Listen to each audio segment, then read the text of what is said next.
ये कहानी है एक विशाल कॉमेट की जो धरती से टकराने वाला है। इसके टकराने से पृथ्वी से जीवन पूरी तरह से समाप्त हो सकता है।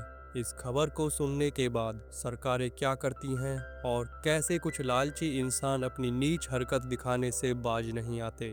उन्हें दिखाई देता है सिर्फ पैसा और पावर। तो क्या इंसानियत इस कॉमेट को रोकने में कामयाब होगी या नहीं, ये दिखाया गया है हमें मूवी डोंट लुक अप में, जिसके डायरेक्टर हैं एडम मैके और इसे IMDb पर रेटिंग मिली है 7.2 की।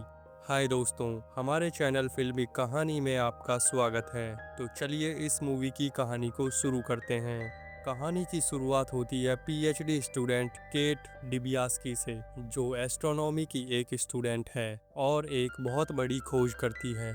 केट अपनी रिसर्च के दौरान एक विशाल कॉमेट को डिस्कवर करती है, जिसकी जानकारी वो अपने प्रोफेसर डॉक्टर रैंडल मिंडी और अपनी टीम को देती है। वे सभी बहुत खुश होते हैं और डॉक्टर मिंडी उस कॉमेट का नाम केट के नाम डिबियास्की पर ही रख देते हैं।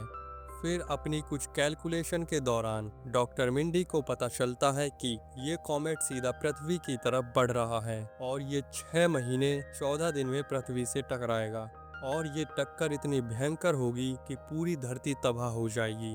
ये पता चलने पर केट और मिंडी बहुत टेंशन में आ जाते हैं। फिर डॉक्टर मिंडी इस बात को डॉक्टर ओगलथॉर्प को बताते हैं, जो कि प्लेनेटरी डिफेंस कोऑर्डिनेशन ऑफिस के हेड हैं। फिर डॉक्टर ओगलथॉर्प केट और डॉक्टर मिंडी को DC बुलाते हैं। ये दोनों US एयरफोर्स के प्लेन में बैठकर DC के लिए निकल जाते हैं।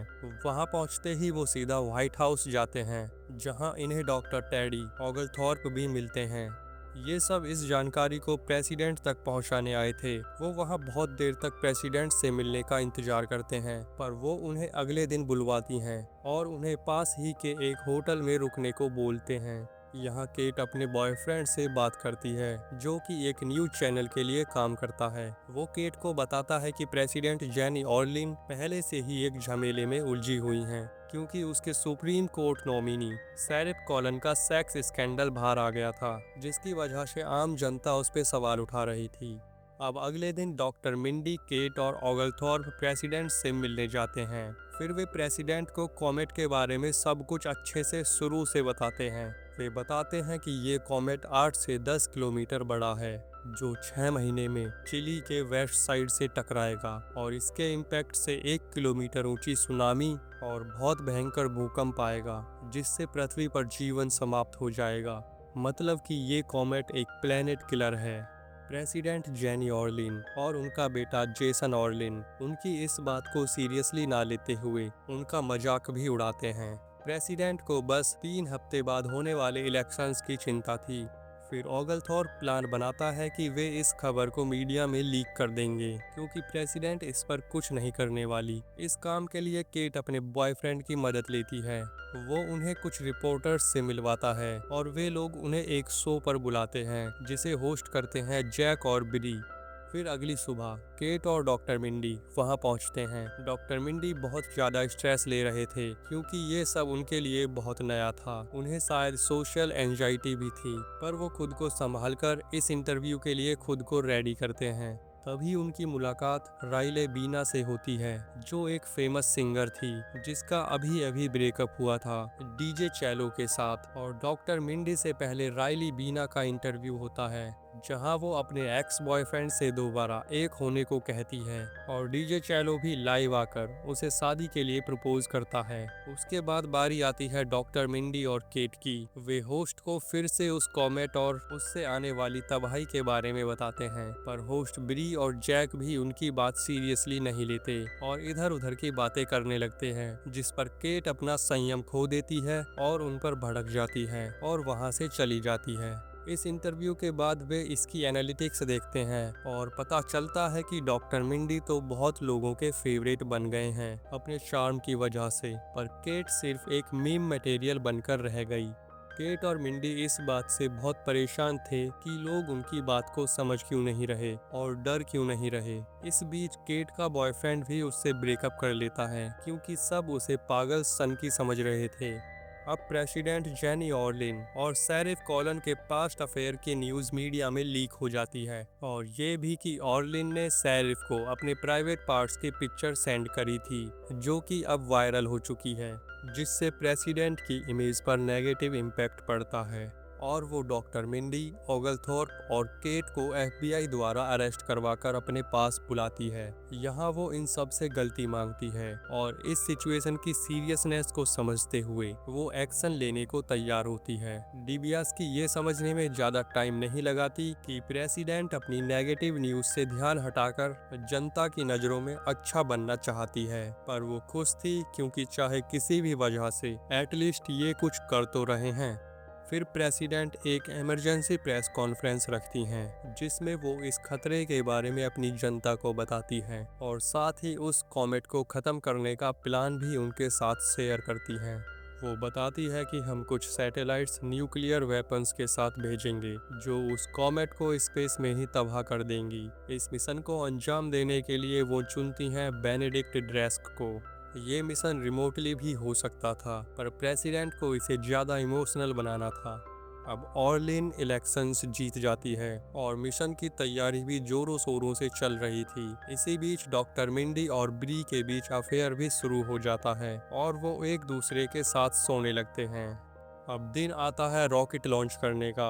बेनेडिक्ट ड्रेस्क को रॉकेट में बैठाकर रॉकेट लॉन्च कर दिए जाते हैं। इस लॉन्च के दौरान प्रेसिडेंट और बाकी सभी लोग एक साथ बैठे थे। रॉकेट्स ठीक ठाक अपने टारगेट की तरफ बढ़ रहे थे। तभी हम देखते हैं कि अचानक रॉकेट्स वापस आने लगते हैं और डॉक्टर मिंडी, केट और ओगलथॉर्प को एक कमरे में बंद कर दिया जाता है। कुछ देर बाद डॉक्टर मिंडी को बाहर बुलाया जाता है।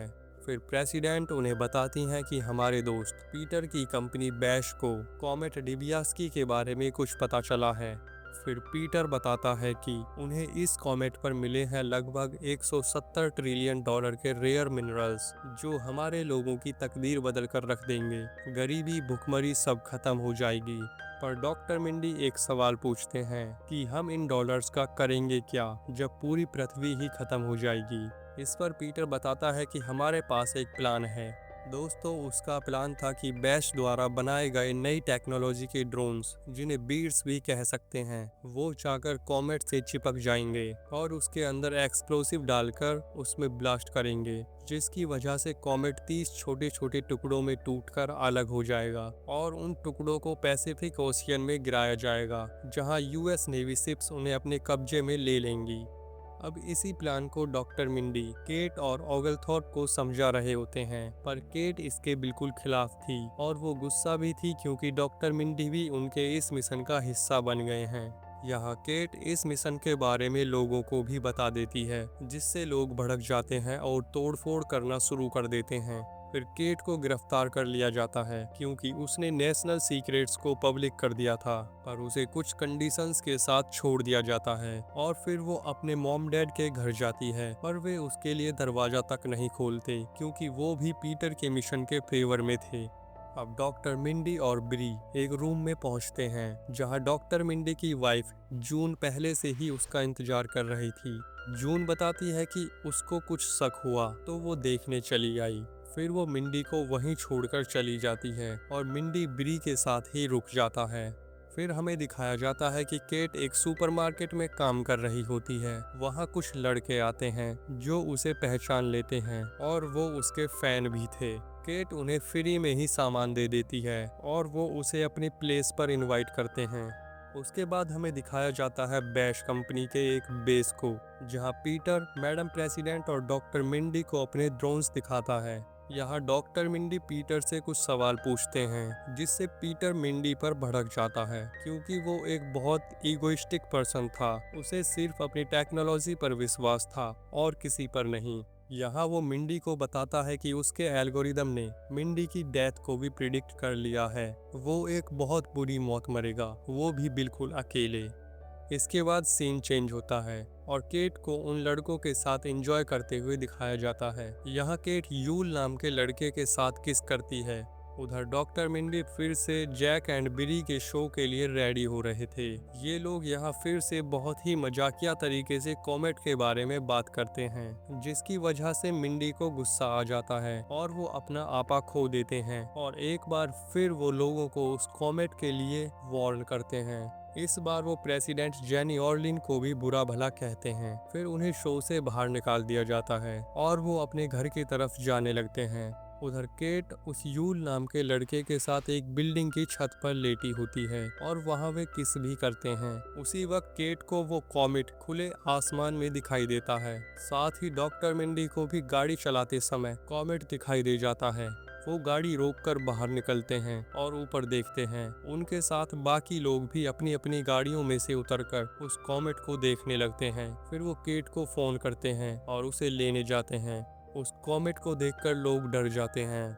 फिर डॉक्टर मिंडी और केट एक वीडियो बनाकर सोशल मीडिया पर डालते हैं, जिसमें वो लोगों से ऊपर देखने को कहते हैं। देखते ही देखते लोग इनकी तरफ जुड़ना शुरू हो जाते हैं और ये एक जस्ट लुक अप नाम का मूवमेंट बन जाता है। वहीं दूसरी तरफ जेनी ऑर्लिन उसी के अगेंस्ट डोंट लुक अप नाम की मुहिम चला देती है। अब पूरी दुनिया के लोग दो गुटों में बढ़ चुके हैं, एक जिन्हें विश्वास है कि कॉमेट आ रहा है और हम मरने वाले हैं, और दूसरे वो जो समझते हैं कि ये एक चाल है दूसरी पॉलिटिकल पार्टीज की।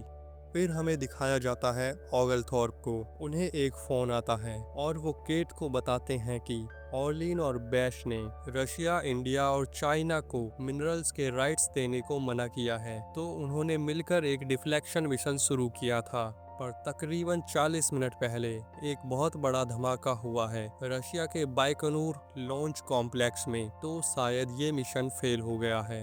ये सुनकर वहाँ मौजूद सभी लोग बहुत डर जाते हैं। अब बस सारी उम्मीदें बैश के मिशन पर ही टिकी हैं। उसके बाद जेसन ऑर्लिन की एक स्पीच के दौरान वहाँ के लोगों को भी कॉमेट बहुत करीब से दिखाई देता है, जिससे अब वो भी इनके खिलाफ हो जाते हैं और जेसन पर चप्पल जूते फेंकने लगते हैं। फिर हम देखते हैं कि डॉक्टर मिंडी, केट और यूल डॉक्टर मिंडी के घर की तरफ जा रहे होते हैं और वो रास्ते से कुछ ग्रोसरीज भी खरीदते हैं। और दूसरी तरफ इसी समय बैश का मिशन लॉन्च भी स्टार्ट हो चुका है। लॉन्च के दौरान ही बैश के 4 बीट्स फेल हो जाते हैं। उधर डॉक्टर मिंडी भी अपने घर पहुंच जाते हैं और जून से साथ में फैमिली डिनर करने को कहते हैं। जून इसके लिए मान जाती है। डॉक्टर मिंडी जून से माफ़ी मांगते हैं और वो उन्हें माफ़ कर देती है। फिर वे सब डिनर प्रिपेयर करना स्टार्ट करते हैं। फिर वहाँ डॉक्टर ऑगलथॉर्प भी आ जाते हैं। अब बीट्स कॉमेट के पास पहुंच जाते हैं और कॉमेट पर लैंड करते हैं। इसी बीच 2 ड्रोन और खराब हो जाते हैं, और अब भी पीटर प्रेसिडेंट को भरोसा दिलाता है। और जब सभी ड्रोन्स कॉमेट के साथ अटैच हो जाते हैं तब वो वहां धमाका करते हैं, लेकिन धमाके से सारे ड्रोन्स तबाह हो जाते हैं, पर कॉमेट पर कुछ असर नहीं होता। उधर डॉक्टर मिंडी उनकी फैमिली और फ्रेंड्स डिनर करना स्टार्ट कर देते हैं। वे सब अपनी पुरानी यादों को ताज़ा करते हुए और एक दूसरे से अच्छी अच्छी बातें करते हुए डिनर करते हैं। उधर बैश के मिशन लॉन्च डिपार्टमेंट में टेंशन बढ़ जाती है। पीटर और प्रेसिडेंट वहां से रेस्ट रूम जाने का बहाना बनाकर निकल जाते हैं। फिर बाकी लोग भी अपनी अपनी फैमिलीज के पास भागने लगते हैं। इसका मतलब दोस्तों, इनका मिशन फेल हो चुका है। पीटर और जेनी एक हेलीकॉप्टर में बैठकर वहां से एक स्पेसशिप की तरफ निकल जाते हैं, जो इनका बैकअप प्लान था, जिसमें ये 2000 लोगों को लेकर पास ही के एक अर्थ जैसे प्लेनेट पर जाएंगे, क्रायोस्लीप चैम्बर में सोकर। प्रेसिडेंट डॉक्टर मिंडी के पास फोन करके उन्हें और उनकी वाइफ को भी इस शिप में एक रूम ऑफर करती है, पर डॉक्टर मिंडी इसके लिए मना कर देते हैं। यही जेनी को एहसास होता है कि वो अपने बेटे जेसन को भी वहीं पर छोड़कर आ गई है। फिर यूल, केट और डॉक्टर मिंडी के साथ वे सभी प्रेयर करते हैं और देखते ही देखते वो कॉमेट पृथ्वी से टकरा जाता है, जिससे पूरी पृथ्वी पर तबाही मच जाती है। वहाँ बहुत ऊंची सुनामी और तीव्र भूकंप आता है। डॉक्टर मिंडी की फैमिली के साथ यहाँ के सभी लोग मर जाते हैं। इसी तबाही के बीच एक स्पेसशिप पृथ्वी से बाहर जाता हुआ दिखाई देता है। ये वही पीटर वाला स्पेसशिप था। फिर मिड क्रेडिट सीन में दिखाया जाता है 22,740 साल बाद वो स्पेसशिप उस अर्थ जैसे प्लेनेट के पास पहुंच चुका है। फिर उसमें से वो चैम्बर्स इजेक्ट होकर उस प्लेनेट पर लैंड करते हैं। पीटर और जेनी के साथ बाकी सभी लोग उन चैम्बर्स से बाहर निकलते हैं। वे सभी बिल्कुल न्यूड थे और ये ग्रह वाकई में बहुत खूबसूरत था। तभी जेनी वहाँ के एक जीव की तरफ बढ़ती है और वो उसे खा जाता है। फिर ऐसे ही बहुत सारे जीव उनकी तरफ बढ़ने लगते हैं। हमें इन लोगों को खाते हुए तो नहीं दिखाया गया, पर जाहिर सी बात है कि यहाँ आकर भी ये लोग अपनी जान नहीं बचा पाए और इन खतरनाक जीवों का खाना बन गए और यहीं ये मूवी खत्म हो जाती है। दोस्तों, डोंट लुक अप सिर्फ एक साइंस फिक्शन फिल्म नहीं है, बल्कि ये समाज और राजनीति पर एक जबरदस्त कटाक्ष है। ये फिल्म दिखाती है कि कैसे सरकारें, मीडिया और बड़े बिजनेसमैन सिर्फ अपने फायदे के बारे में सोचते हैं, भले ही पूरी दुनिया खतरे में क्यों ना हो। तो दोस्तों, आपको इस फिल्म की कहानी कैसी लगी? क्या अगर ऐसी स्थिति असल जिंदगी में हो तो लोग इसे सीरियसली लेंगे? कमेंट करके जरूर बताएं। अगर आपको हमारी ये कहानी पसंद आई तो वीडियो को लाइक करें और कमेंट करके बताएं कि आपको डोंट लुक अप की कहानी कैसी लगी। और ऐसी ही बेहतरीन कहानियों के लिए चैनल फिल्मी कहानी को सब्सक्राइब जरूर करें। मिलते हैं आपसे अगले वीडियो में।